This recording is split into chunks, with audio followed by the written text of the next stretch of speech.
Hello everyone. तो कैसे हैं आप सब।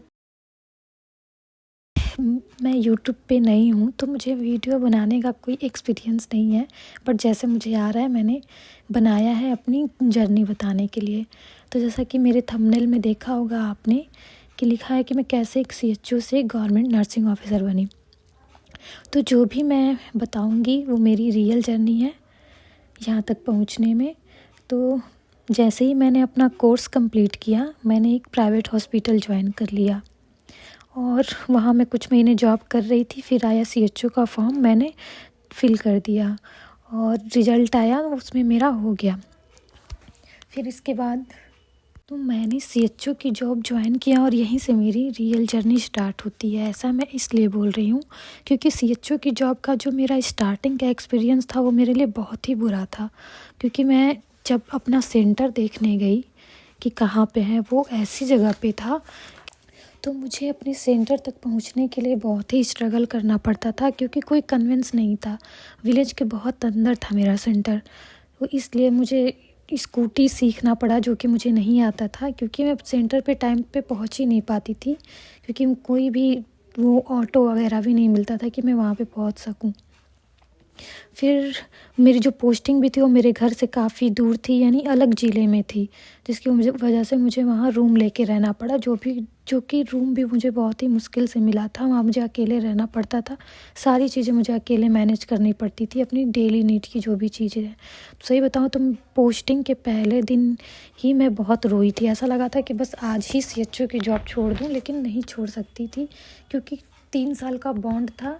अगर मैं उसके पहले छोड़ती हूँ तो मुझे पेमेंट करना पड़ जाएगा। फिर मैंने सोचा कि चाहे मुझे अब जितनी भी मेहनत करनी पड़ी, मैं यहाँ से निकल के रहूँगी। लेकिन धीरे धीरे मेरा यहाँ लोगों से जान पहचान बना तो मुझे सीएचओ की जॉब में थोड़ा अच्छा भी लगने लगा था। और फिर मैं एक्टिव होके अपडेट्स रखने लगी कि कौन सा फॉर्म आ रहा है, मुझे फ़िल करना है और अपनी पढ़ाई शुरू करनी है। तो सबसे पहले मैंने पीआर यादव की बुक ली 4th एडिशन की, क्योंकि मुझे बेसिक क्लियर करना था, मेरा पीछे छूट गया था तो ठीक से मुझे याद नहीं थी चीज़ें, तो मैं पहले बेसिक क्लियर करना चाहती थी। तो मैंने पीआर यादव की 4th एडिशन की बुक ली जिसमें एमसीक्यू और थियरी दोनों था। तो मैं टॉपिक वाइज सबसे पहले जिस चैप्टर को मैं पढ़ती थी उसी चैप्टर्स के रिगार्डिंग क्वेश्चन सॉल्व करती थी। और फिर मैंने उसके बाद लिया टारगेट हाई और उसको भी पूरा पढ़ डाला। पीआर यादव की बुक को तो मैंने 2-3 बार पढ़ डाला है और टारगेट हाई को भी। फिर उसके बाद मैं टीएनसी की टेक्स्ट सीरीज़ ली और उसमें टॉपिक वाइज मैं अपना टेस्ट देने लगी। उसमें पहले तो टाइम टेबल मिला हुआ था कि कौन से दिन पे कौन सा टेस्ट होना है, तो मैं वही उसी टॉपिक को मैं पढ़ती थी और उसी टॉपिक के रिगार्डिंग जो टेस्ट होता था इवनिंग में मैं उसको डेली देती थी। फिर मैंने नॉर्सेट का फॉर्म फिल किया था, साथ में आरएमएल पीजीआई, लेकिन मेरा किसी में हुआ नहीं, फेलियर झेलना पड़ा। क्योंकि जब मैं नॉर्सेट का फॉर्म फिल की थी उस टाइम प्री और मेंस दोनों आ गया था, जो कि मेरा क्लियर ही नहीं हुआ। फिर मैंने दोबारा से नॉर्सेट का फॉर्म फिल किया और उस टाइम पे केजीएमसी का भी फॉर्म आया हुआ था तो उसको भी मैंने फिल किया था। लेकिन इस बार नॉर्सेट में मेरा प्री तो क्लियर हो गया, लेकिन मेंस जो है कुछ 2-3 नंबरों से रह गया। और उस टाइम मैं बहुत ज़्यादा डिप्रेस हो गई थी कि इतना मेहनत किया मैंने, लेकिन फिर भी मेरा नहीं हुआ। और उसके 1 महीने बाद केजीएमसी का एग्ज़ाम हुआ, जो कि मेरा एग्ज़ाम अच्छा गया। तो मुझे कुछ उम्मीद थी कि शायद मैं इसको क्लियर कर लूँ। और कुछ महीनों बाद केजीएमसी का रिज़ल्ट आया जिसमें कि मेरा हो गया था। उस दिन तो मेरी खुशी का कोई ठिकाना ही नहीं था। मैं बहुत ज़्यादा खुश थी कि फाइनली अब हो गया, और इसलिए मैं और ज़्यादा खुश थी क्योंकि मुझे अपने स्टेट में ही जॉब चाहिए थी, यूपी में ही।